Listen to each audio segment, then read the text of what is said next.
Hello. Sorry to surprise a lot of people there. I know I did, because I got quite a few sarcastic texts through.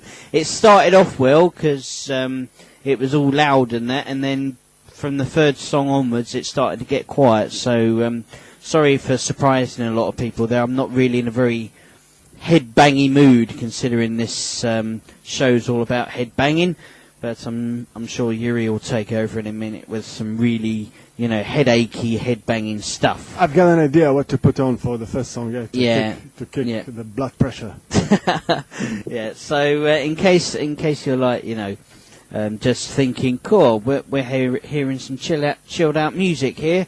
I think we're going to keep it that way. Sorry, we're not. It's called Hot Metal, so that means we rock.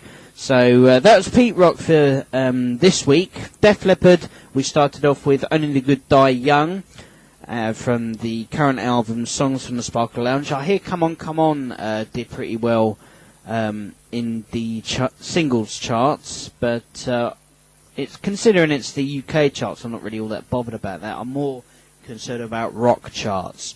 But it's had a lot of airplay on Planet Rock, so well done, Planet Rock. It still gives me a buzz whenever I hear my favourite band's song, any of my, any song from my favourite band on Planet Rock.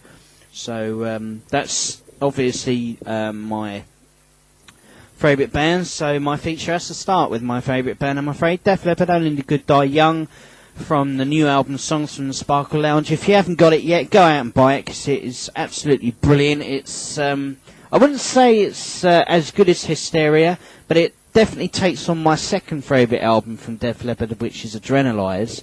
I'm getting really attached to that again. It used to be Pyromania, but now it's Adrenalize, so they're fighting for the number 2 spot there. Following Def Leppard was a definite new entry for my top 10 this year, Dio, kicking Lacuna Coil out, as I've already said a few weeks ago, I think.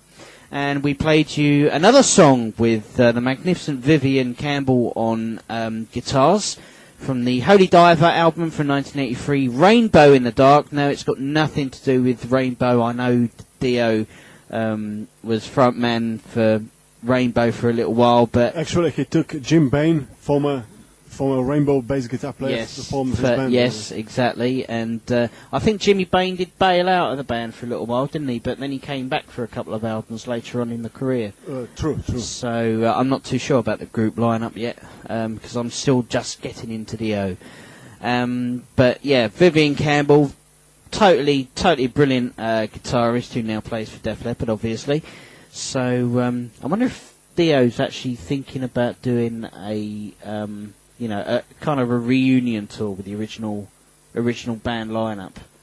What about Vivian? He's a Def Leppard member now. Yeah, I know, but Phil Collen, the other guitarist of Def Leppard, did do a side project, Man Rays, a little while ago. That's all right, yeah. And he released an album, so it should be all right for Vivian Campbell. Now that the, UK tour's out of the way, it might be all right for him to, sort of rejoin Dio just for one. To make certain projects like Dio did as Heaven and Hell with Iommi and exactly. Giza. Exactly. Yeah. And I hear it's in Classic Rock there somewhere. I forget which page, but Heaven and Hell are going into the studio to record a new album. I didn't know that. Well, if you hadn't put the book down and kept reading, I'm sure it would have popped out somewhere. Wow. I can't remember which page it is. So that was Rainbow in the Dark from Dio's first album, and that was Holy Diver.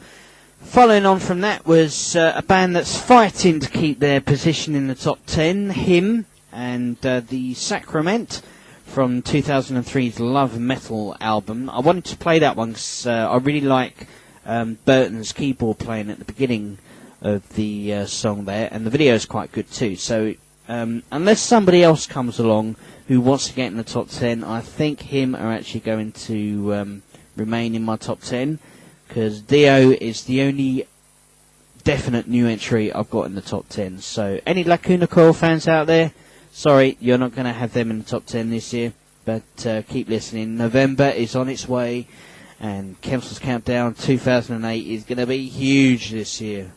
So following on from that was Within Temptation and Never Ending Story from 2003's album Mother Earth. That was their first big album of their career, and they just continue flying with good albums, bringing out good albums. So Within Temptation is still going to be in my top 10.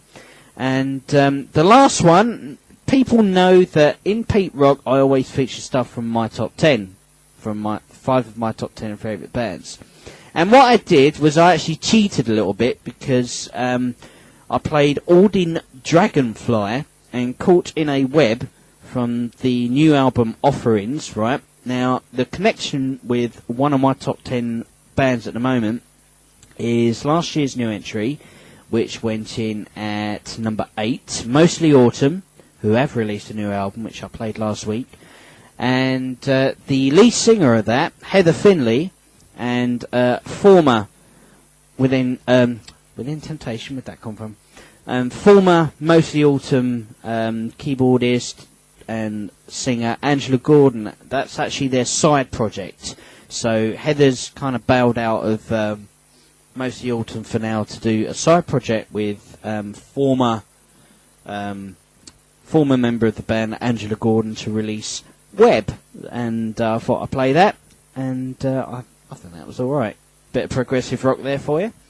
So now, I think I've babbled on for a while, so it's over to you headbangers who enjoy headbanging music. I'm sure we're going to have something really loud, aggressive and meaningful from my producer bloke Jurij with his feature, the Jurij Archives. Yeah, all right. Thanks for the mic.